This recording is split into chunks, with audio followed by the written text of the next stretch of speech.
Welcome back to the Fuel Your Legacy podcast. Each week, we expose the faulty foundational mindsets of the past and rebuild a newer, stronger foundation essential in creating your meaningful legacy. We've got a lot of work to do, so let's get started. As much as you like this podcast, I'm certain that you're going to love the book that I just released on Amazon, Fuel Your Legacy, The 9 Pillars to Build a Meaningful Legacy. I wrote this to share with you the experiences that I had while I was identifying my identity, how I began to create my meaningful legacy, and how you can create yours. You're going to find this book on Kindle, Amazon, and as always on my website, samknickerbocker.com. Welcome back to the Fuel Your Legacy show, and today we have a real special treat for you. I'm so excited when this person came across my email as far as somebody I could potentially interview. I thought I have to do this because I'm absolutely curious, and I'm sure you are as well. What could Sam be that curious about? He interviews a lot of people. Why is he so curious about this? Well, let me ask you, if you heard that you had the opportunity to interview or have a conversation with the co-founder of Royal Restrooms, wouldn't you just want to know? His branding's all purple. It's like, what's up with this Royal Restrooms, and how did you turn this into it? So I went to his website and I was like, oh, this guy's committed. He's not like half-assing this. He's all in to this Royal Restrooms idea.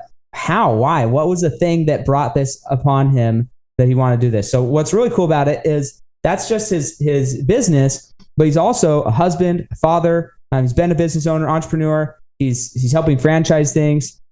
But he just loves to help people build a legacy and wants to help people reach their legacy. And everybody has different avenues to do that. On this podcast, we're focusing on what are the questions that drive people to become who they are.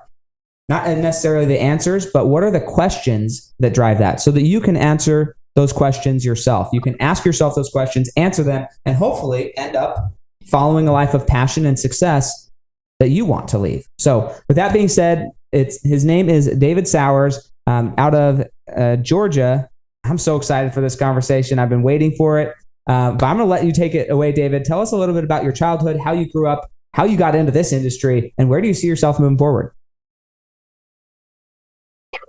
Thanks, Sam. I appreciate you having me on. I've loved listening to your show, hearing the previous podcasts, and kind of getting a feel for everything you're doing. I think you've got a great a great podcast, and lots of insight.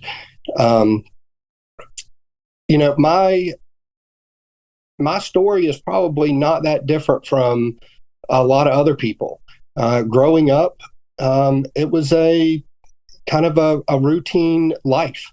I didn't know that we really struggled. I was just a kid, and we played outdoors every day.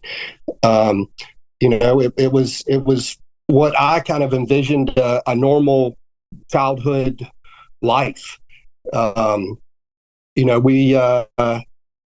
had 2 grandparents that owned their own businesses. One owned a TV appliance store, and the other one owned a pharmacy.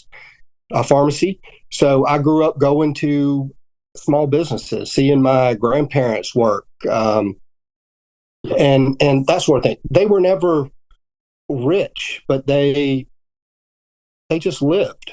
And I think growing up, my father wanted a little more. He went back to medical school when I was in the 6th grade. And that was kind of a trying area. Trying time in my life. I did not get to see my father very much anymore. He was away doing school for the next 7-8 years. It was a relatively difficult lifestyle. There was 5 of us that lived in a 2-bedroom apartment.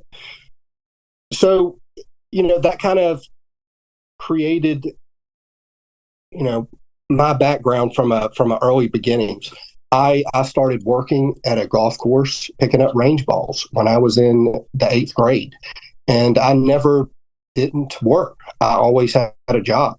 So I think that kind of building my, values, having my my own money, doing my own thing, being somewhat independent, because I wanted things. I wasn't just going to allow things to be handed to me. But seeing all that, when I graduated college, I wanted approval. I wanted approval from my parents to see that I was doing something with my life. I wanted approval from my friends because, I didn't go to the University of Georgia. I went to a smaller college, Georgia Southern. All of those things kind of had impact. Like I was just kind of lesser, I guess you want to say. And growing up and seeing different people and how they lived and how I grew up living, I wanted a little bit more.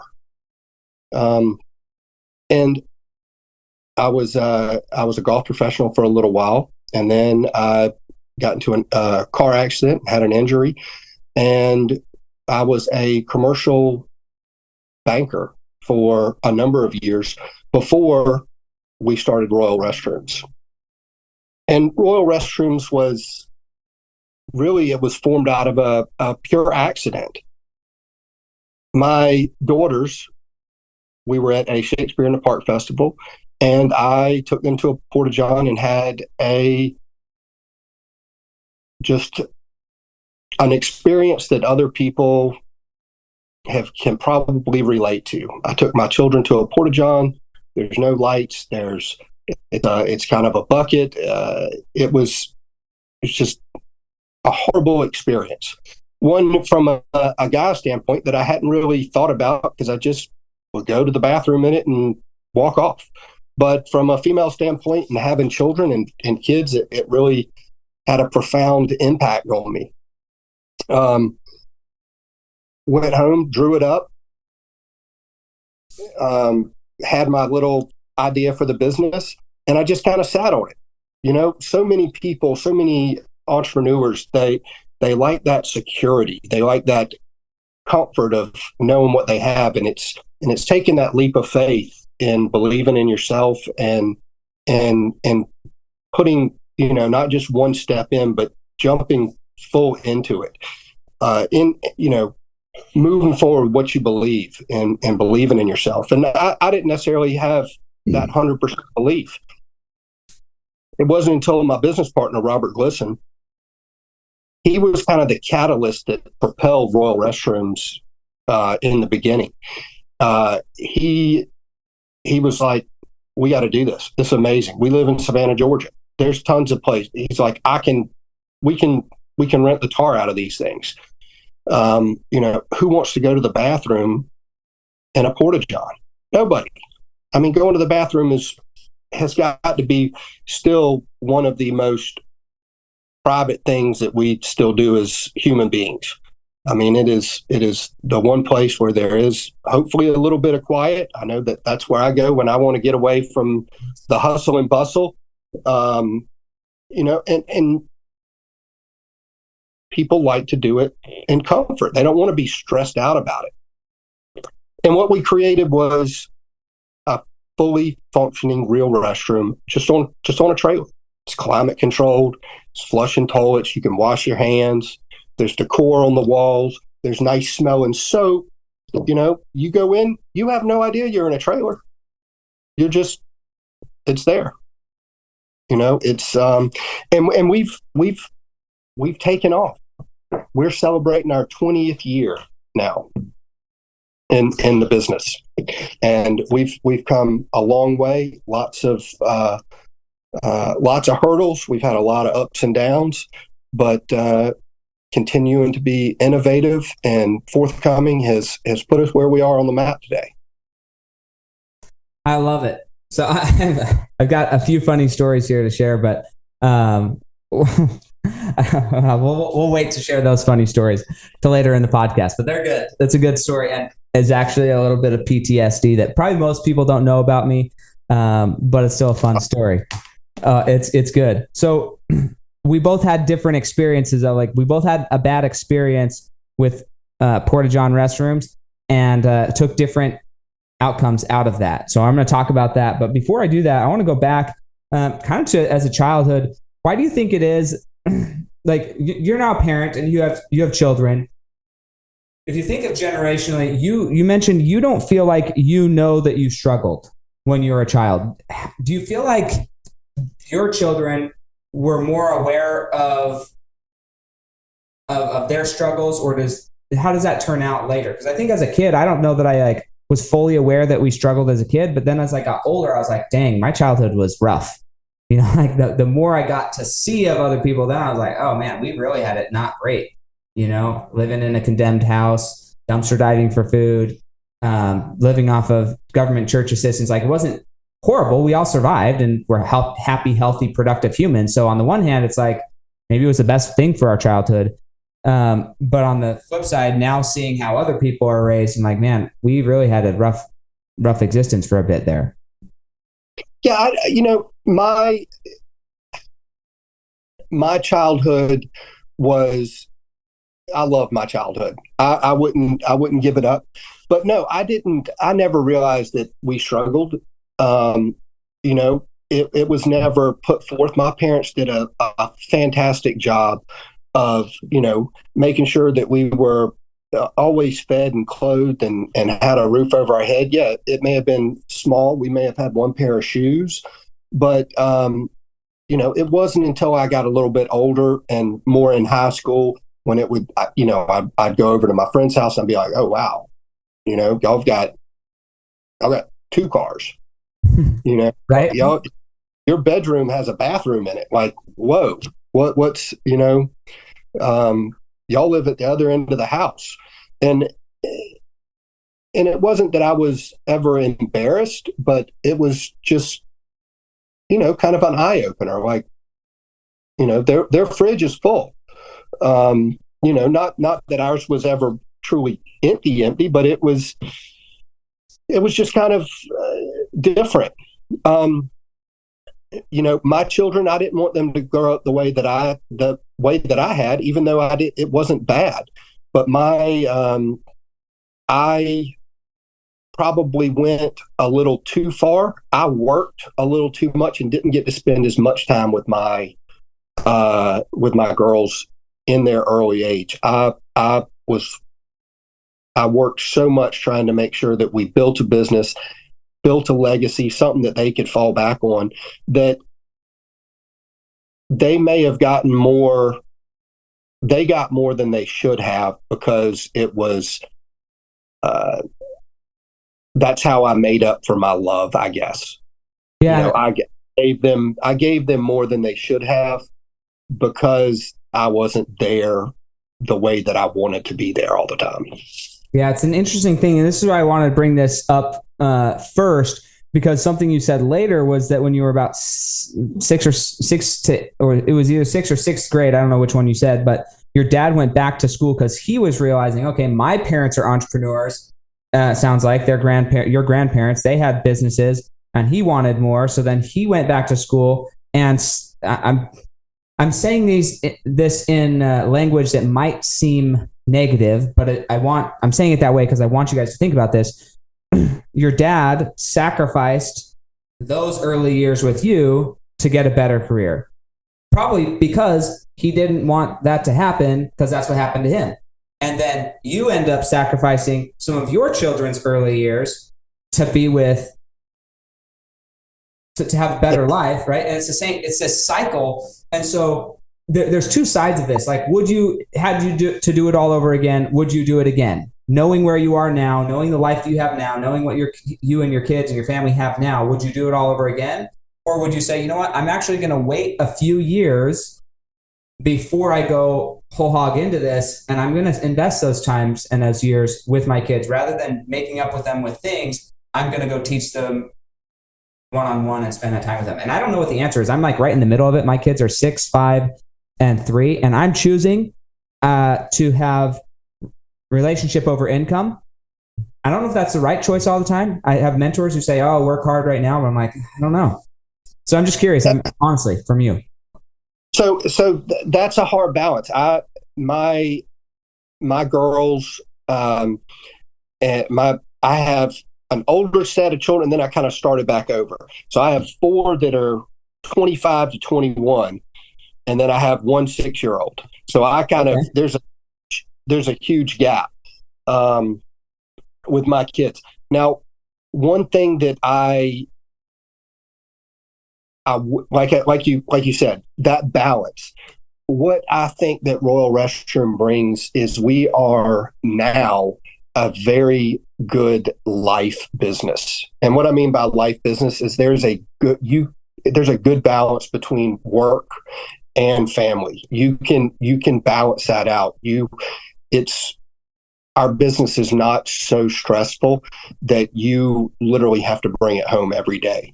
You can plan it out. You can do things. You can plan accordingly to prepare for your family time or have enough family time. And I think that is a very important thing. You know, if I need to go take off at 3 o'clock in the afternoon to go pick up my son from school, that's not a problem. I can do it. You know, will I may work a little bit from home when I get home at night? Yes. You know, you can do most things now from your phone that you couldn't have 15 years ago. Right. And once you get things in order, like my business, it's contracts, it's delivery, it's repairs, it's maintenance, it's those things. You have people that you hire to put in those places to do those things for you. You don't have to do it all. It's not going to, your world is not going to fall apart if you don't do this immediately. Delegate some of that, trust in other people, or else you'll end up, exactly where, you're covering everything, you're doing everything. Everybody's afraid to do anything on their own. So you have to put those things in place. You have to trust other people. You have to make the time. You have to make the time to make your business work and your family work. Neither one of them is going to come easy. It's just like a relationship. You have to put in the time to make a relationship work. If you have a partnership, like I'm the franchisor, I have franchisees. We're a partnership. It's not we're successful when you're successful. You're successful when we're successful. It's not, me against you, or, I'm big bad wolf coming to tell you what you can't do. It's a partnership. You work together. It balances out,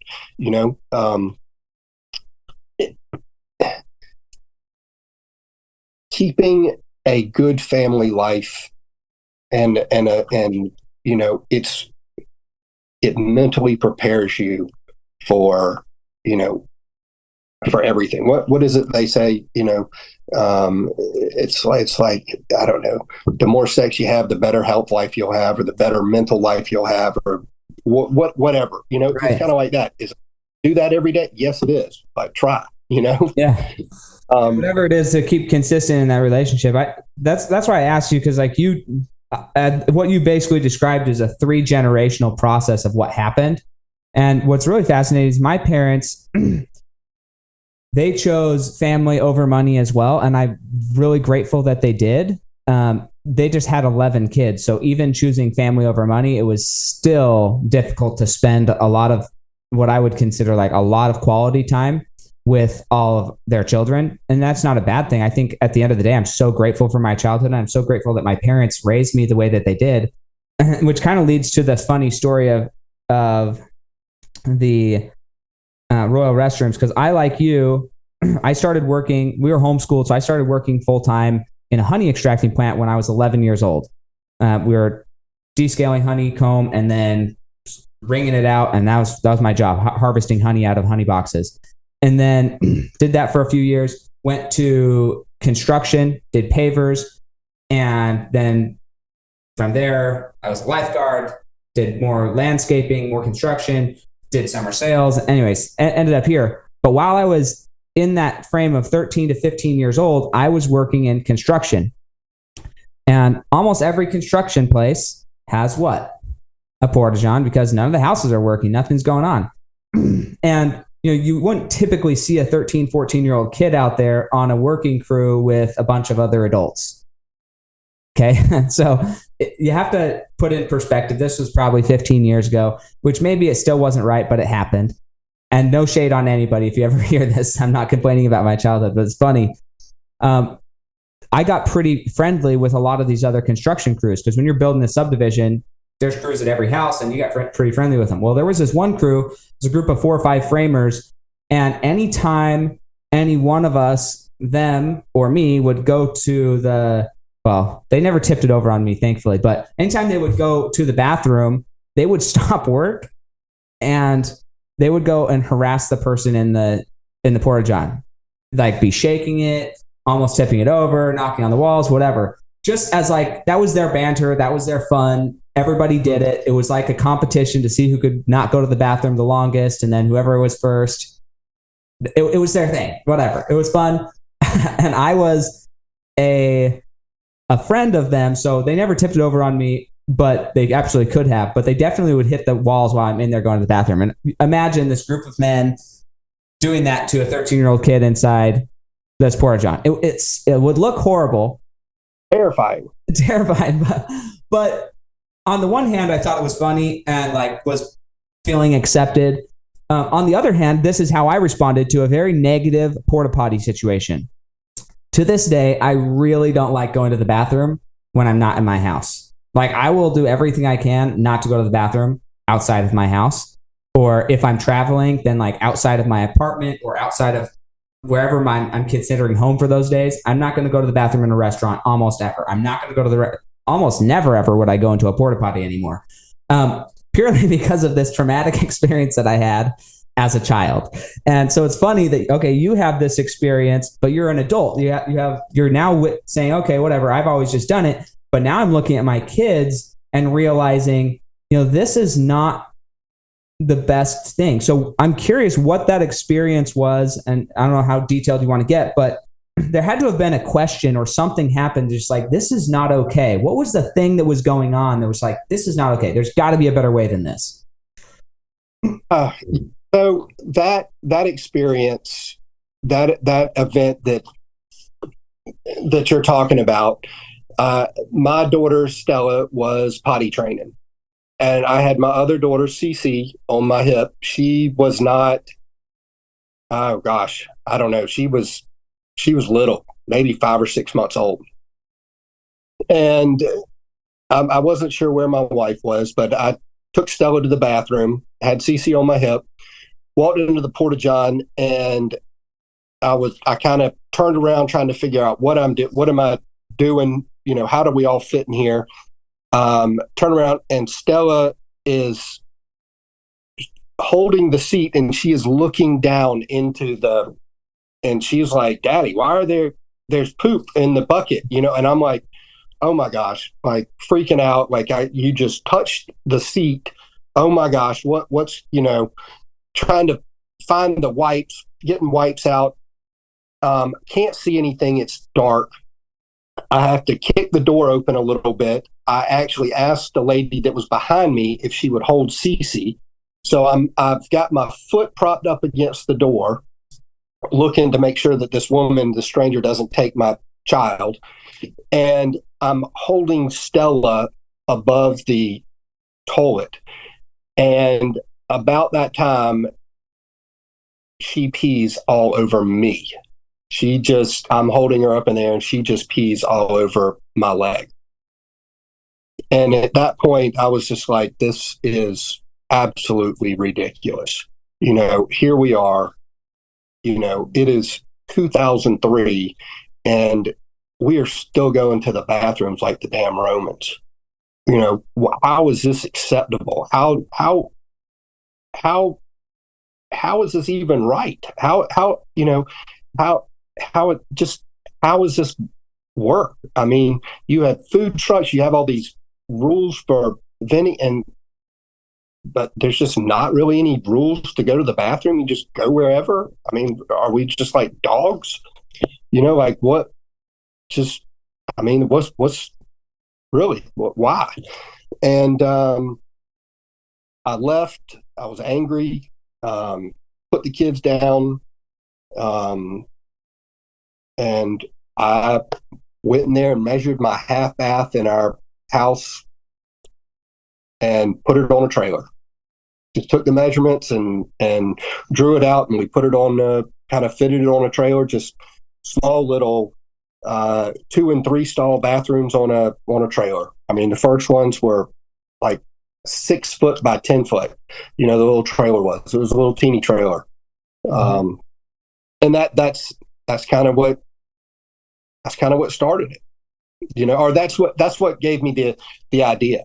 I think I have to give more of that credit to my business partner Robert for the one really pushing the business. It would have probably sat in my head for forever. But even that's a good story. Robert and I went to a party at his house, and we went into his house, and there was a line of 5 or 6 people. So we walked around to the side of his house and were peeing on the side of his house. And I was just like, let me tell you about my bathroom idea. This would be great. You got 50 people here at the house. You got one bathroom. You could put this little bathroom trailer and park it right here next to the house, and you wouldn't even have to worry about it. And we stayed up until 4 or 5 o'clock in the morning talking about all the possibilities that you could do. I mean, it was just a huge drunken brainstorm of ideas. And the next morning, on his way to church, he knocked on my door, and he was like, "How much money do we need to start this?" And I was like, "No, I think I've got it worked up at this." And he was like, "Let's do it. Let's start it tomorrow." And within a week, we had a business plan, somewhat of a business plan. And of course, everybody thought we had lost our minds. I'm a commercial banker, and he was an environmental engineer. They thought we had lost our mind going from the businesses that we do, and we just say, "Oh, it'd just be a side hustle." Mm-hmm. And that's kind of how it started. I think that's so common with a lot of people, though. There's a lot of people who have great ideas and they never take action on them. And this is what I think is fascinating about just life in general. If you have a great question, maybe it's listening to this podcast, you have this thought and then you wait to take action. You can, my friend, he calls it mental masturbation, right? You sit there and you just like get off on the idea of something without actually ever doing it. Yes. And it's like, why not just do it? And if you don't make the decision and take action and actually start the process, you may never do it. Now, thankfully, you had another experience, but what was the time frame between your first experience with your daughters and the experience with your buddy? How long of a time frame was that? It was almost a year. A year. So you sat on it for a year. You still had the emotional response. You still were frustrated. You're like, maybe it's somebody else's problem. Maybe somebody else is going to do it. When in reality, I don't know that there's anybody else who is going to do this than you. I know that the first time I experienced something similar to what it sounds like you provide was at the waste management tour, golf tour here in Scottsdale, Arizona. That was the first time I walked into their toilet area, and they straight up had trailers, like big semi trailers, and you just climb up in there and 30 stalls or whatever. And I was like, this is pretty cool. And that's what they had. I just dumbed it down to make it small and, so that you could do it at a backyard wedding, or, it could be affordable. I mean, you can't afford it is so expensive to move those big trailers, and sure. Big box trailers. That these small trailers, we all of a sudden brought something that was very reserved for, I guess, the elite. It was very, very expensive, and we brought it down where it could be anybody could use it. We made it affordable. We changed the entire industry outlook when we started. Now there are hundreds of little small mom and pop businesses all over the country that do exactly what we do. But it all traces back down to Royal Restrooms. And that's beautiful. So it took you a year to create or actually act on this. And it was another experience. It's like, man, we are both very professional people. We're not people who live in the gutter. We're professional people who just need to go to the bathroom, and we're peeing on our own house.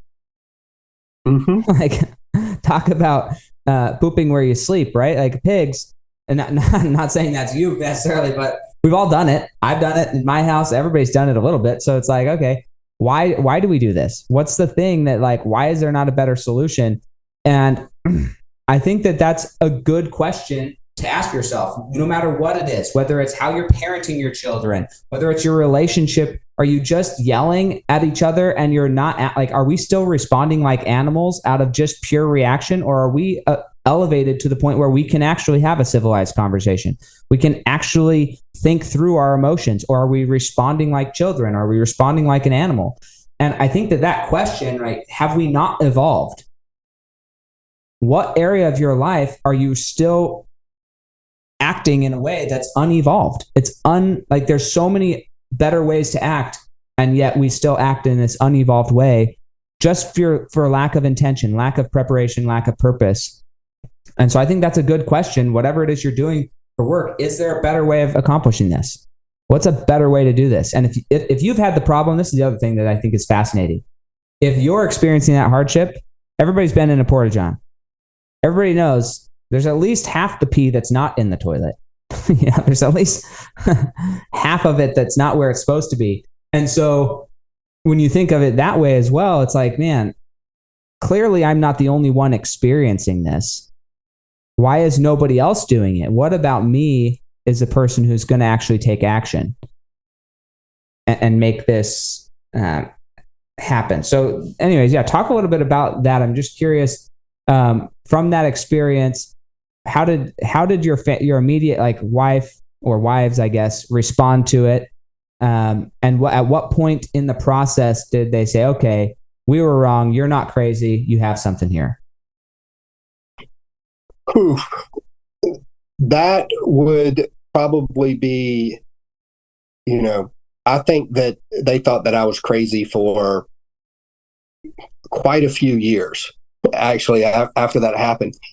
When Robert and we kind of, I guess, persuaded our wives of a little bit of, hey, this will be a tax write-off. It'll be, it'll get us out of the routine of the whole family life, of both of us at the time. We had 2 kids, relatively young. It's like birthday parties. It's come home Friday night, make pizza, go rent a movie. It was all very routine, day in and day out. And Robert and I kind of, well, we wanted to get out of the house a little bit too. So we sold it as, hey, we're going to go to these events. We're going to bring y'all. We're going to be a little more active. It'll be a tax write-off. Whatever. And that's kind of how we played it. I mean, Robert and I we would go and deliver trailers and go watch the Super Bowl game up at the local bar, because the bar was having it, watching the TVs outside. So they would put them out there, or the whatever local Ducks Unlimited auction or something wanted to rent the trailer because they were doing it outside, or so the Savannah Historic Gala was going to use the restroom. So we would get to partake in that. And it was slow going. It was kind of fun. People thought we were crazy, and then for doing this, and we just kind of pawned it off as a funny joke. We just kind of, we didn't let people know that we were really truly serious about trying to make this a business, I guess you can say. Sure. It was kind of just jovial conversation talk. You didn't really want anybody to know that you had this vision in your head of like, holy cow, I really think that everybody will be using this in 5 years. Like, why would they not like it? And then it got to the point of, we don't want to pay for this stuff. We want the price of a porta john, and it's like, but it's not a porta john. You're asking for a Porsche, but you're wanting a junkyard car. There's two different elements. So it was a long trying balance to get from point A to point B. But once we got there, especially in Savannah, it kind of became, you have to have Royal Restrooms if you're having an event, because it's not that I would say everybody wanted to one up somebody else, but you can't not have a real bathroom and your other event not have a real bathroom. So we were able to, in a short amount of time, really kind of capture the market. And then as we continued to grow, it became a little bit more acceptable. We started getting calls from all over the country. I remember a huge one. It was the U.S. Open, Tennis Open, and of all things, Flushing Meadows or Flushing, New York. I can't remember what it was, but they want our trailers from Savannah, Georgia, to come up to New York for this event. We were just like, oh my gosh, like, really? Wow. How many trailers did you bring up there? I'm wanting to say we only brought 2, but it was still they're paying for them to be shipped up to New York. Like, wow, and then you start to get these small things like, gosh, what was her name? I think it was Summer Phoenix was getting married, and we have to bring a trailer out to her and just,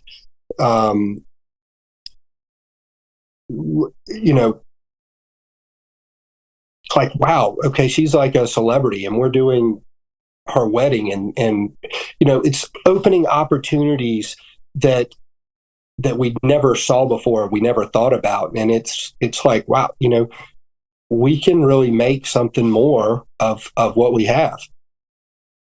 And the next thing that happened that was a really big catapult for us was, and it's really a horrible tragedy that happened, but it was Hurricane Katrina that happened in New Orleans.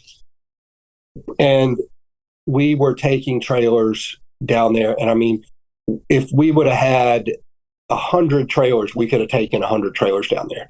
But at the time, I think we only had maybe 15 to 25 trailers. I can't remember, that we had to take down there.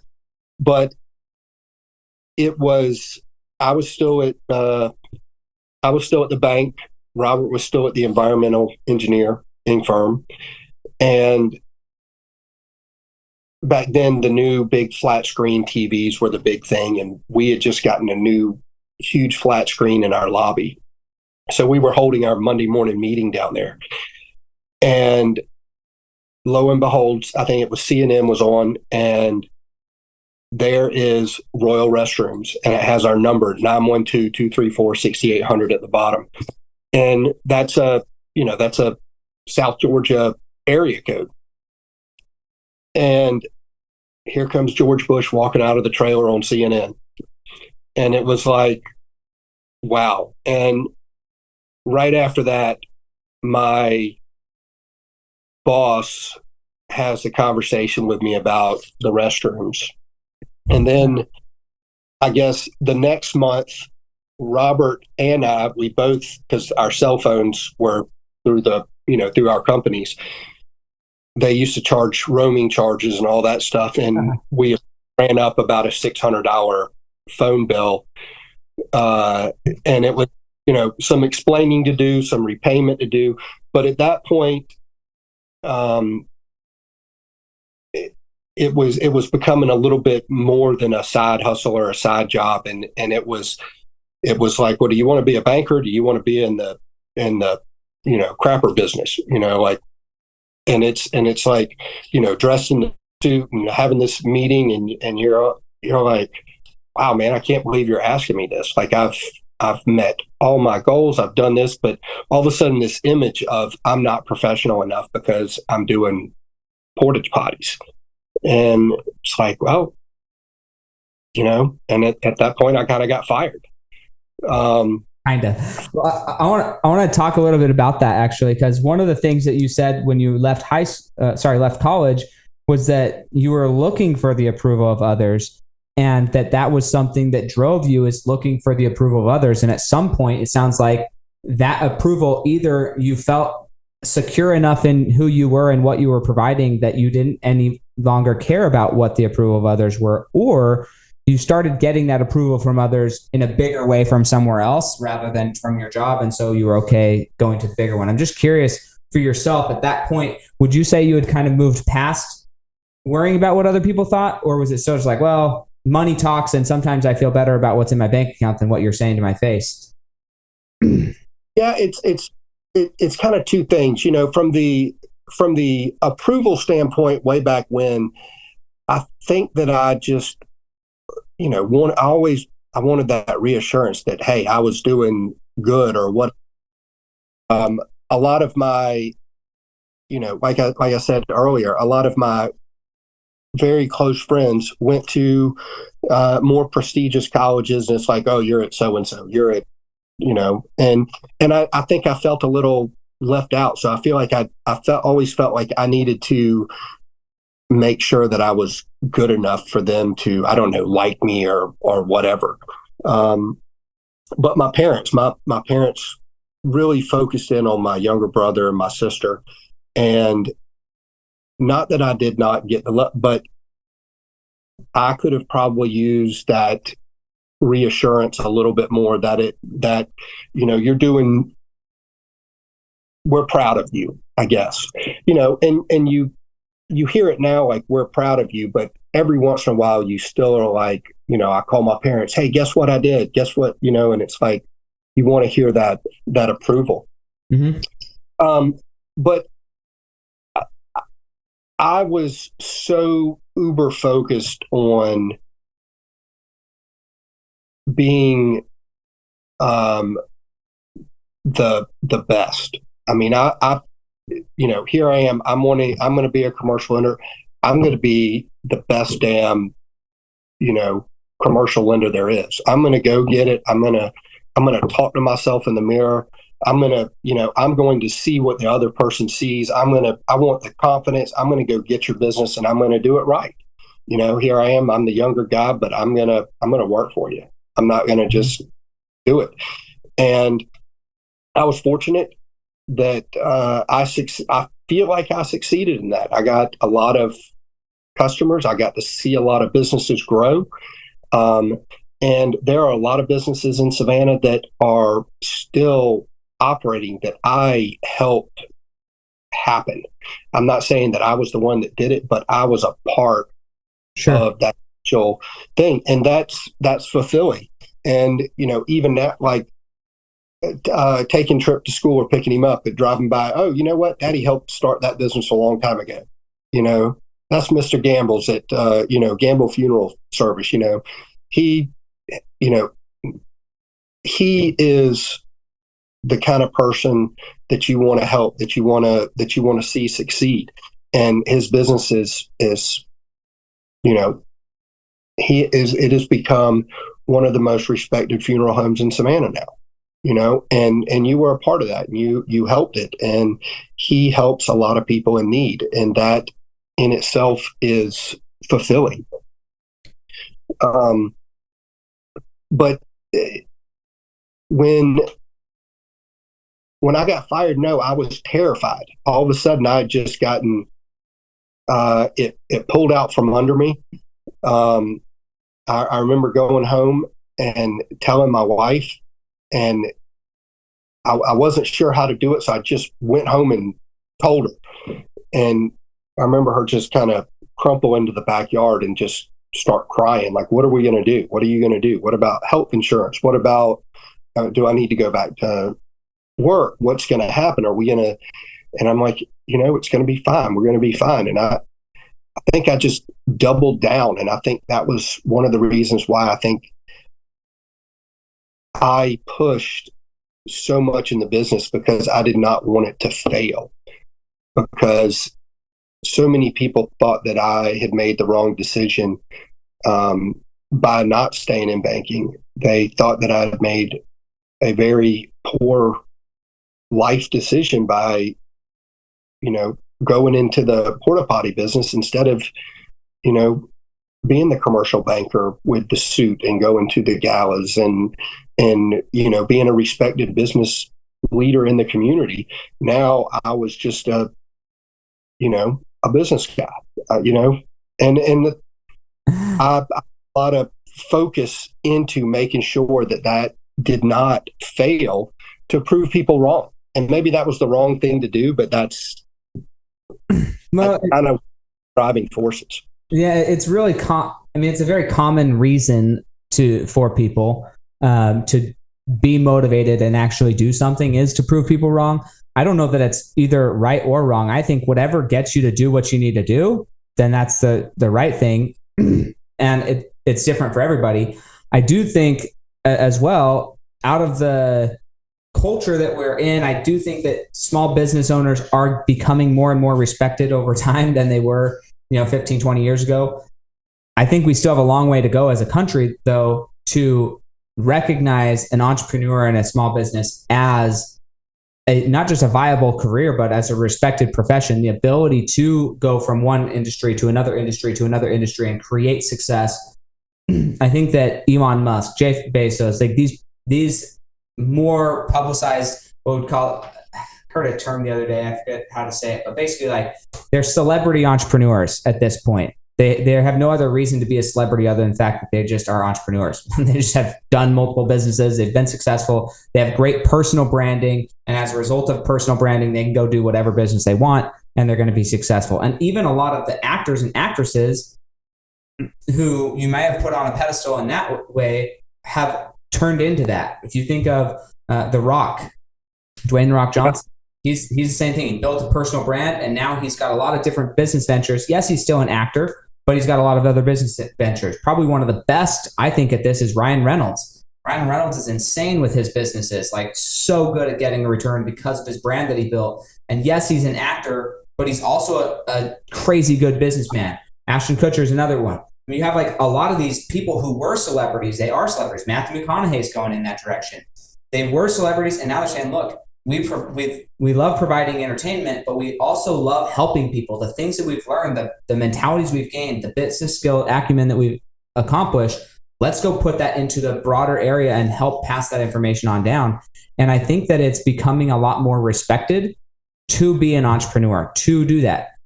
And if you could choose any way to be the most respected in the porta potty business, I think you chose the best way, right? Like, I'm not offering some crappy service and just cashing in on it. I'm providing the best service in this area. Like, who provides a better service than Royal Restrooms? Who provides a better experience of going to the bathroom? Like, how you get to go poop in comfort wherever you want. Bring it together like that. I think that's so powerful. Is you're not just getting in for the financial aspect. Is there good money in the poop business? Sure, there probably is. But to do it well, you'd rather maybe even cut a profit a little bit to provide a better service. And then over time, you start to change the culture. And a lot of people are scared to be the trendsetter. They're scared to be the culture changer. And it takes a bigger risk than just going into any industry. To be the culture changer, you have to be willing to take an additional risk, because not just a few people, you have the people who you're now charging way more for, and you're still getting the business, and all the people who are just running the orange cans, right? They feel like, what the heck? You're screwing up our business. You're screwing up our business model, because now people don't even want us. And we're way cheaper. So we can't lower our price to get the bid anymore, because they're not buying off of price. And so many people think, oh, I can't charge this much for my service because that's not how the industry does it. And you have to say, well, that's okay that that's not how the industry does it. Be better. Don't go in with the industry. Be better. Provide a better service, and you become a new industry. You become, I guess it's still all the toiletry industry, but you are your own segment of the population now, and now that's transcended across the country. So talk a little bit before we go about your franchise and how that's working as far as franchising that around, because obviously you're still in Savannah, but if somebody was interested, like, hey, I think I might want to do a Royal Restroom, I love the idea, how could I franchise that out and have that as be like a family business of our own? Well, we've been franchising for a number of years. We're in 16, about to be in 17 states. We have roughly 50 franchises across the country now. We need offices. We have so many requests from so many areas that we just simply can't get to. We are weak in the Northeast of the United States. That area, we get tons and tons of leads for that. We can't do anything with them. But one of the things that we're doing on our 20 years is we are continuing to try to be innovative. We're trying to continue to be the industry leader. And one of the big changes with our franchise is we are looking at expanding our product line, not just from Royal Restrooms, luxury restroom trailers. We've also we've changed our entirely model. Instead of having a big white box, our, I guess, high end, we call our vintage restroom series, which is almost a rounded but mirrored trailer. So it completely encompasses the surroundings, almost blends into the background. So it's not like a big white cargo box now. We have a trailer that blends into your settings. It creates the ambience that you're looking for. So many people now come up and ask us, hey, where's the restroom? Because they're wanting to know where it is with me. That's just a question that I get asked all the time. Mm-hmm. And it's right behind you. And they're like, I walked past that trailer 10 times. I did not realize that was the restroom. But going more into depth, what we're rolling out with our 20 years is we are, by creating other options, we're creating other opportunities in the events industry and so forth. And by that, we're looking at refrigeration trailers. We're looking at office trailers. We're looking at beverage trailers, which are all event type trailers that are needed that when you go to events, you need beverage trailers or bar trailers. You need refrigeration trailers. Events, everybody needs what I'm kind of calling right now our quick space, which is our mobile office, but it's been used as dressing rooms, as locker rooms, or as just general office use. And all of these things don't really change any of our core functions as a business. We're still able to use the same cleaning techniques. We're able to use our same trucks. We're able to use our same employees. It's not a difficult transition, but we already have shower trailers and we have laundry trailers that we do a lot of business in. So this is just I guess a more complete business is what we're trying to capture going into this 21st year, I guess you can say. So question about that, man, we're going to run out of time here, but I really want to answer this. Royal Restrooms, will then there be an umbrella company that is Royal Spaces or something like that? I'm just making crap up at this point, but it's like, or are you going to keep all of those under the Royal Restrooms brand and then they just order whatever type of structure they want? Well, at this point, it's almost too early to tell because we're still testing the phases, the equipment in different areas to see how it goes. But right now, Royal Restrooms, we're we have a good, solid brand. We're known for our professional service. We're known for, doing exactly what has been asked of us and providing, like you said, excellent customer service, support. We're someone that you don't necessarily have to worry about.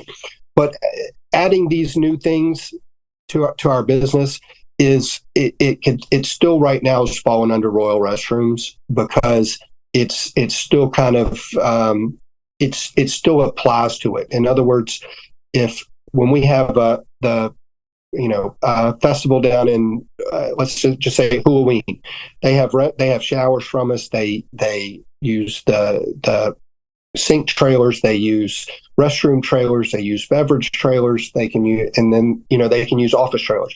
So it's all kind of one. It can all be one thing.